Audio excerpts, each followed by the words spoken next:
Okay, on the Bold Hold Maxx, clean the skin. Don't use alcohol. After that, go in with your Skin Protect. Dab it on there. Don't wipe it.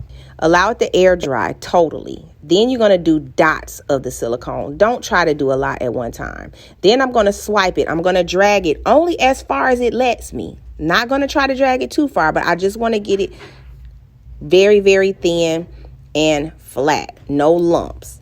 Then I'm going to do another dot. You're not going to be able to go that far with this one little dot, so don't even try to, because you're going to disturb the glue. You see, I'm able to take one little nice, clean swipe.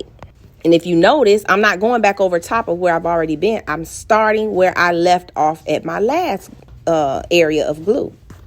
Make sure it's nice and flat. That's key, because if it's not, you're going to get white areas underneath the actual lace. Check to see if it's dry. If it's stringy, that means it's either too thick or not dry, or either just not dry. Then you want to lay the lace on top.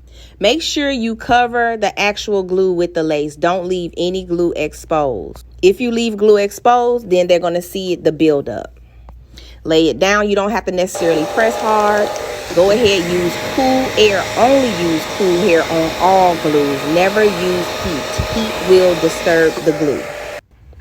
Dry it until you don't feel any stickiness. So that means if you have to dry it 5 minutes, 10 minutes, you need to dry it on cool air.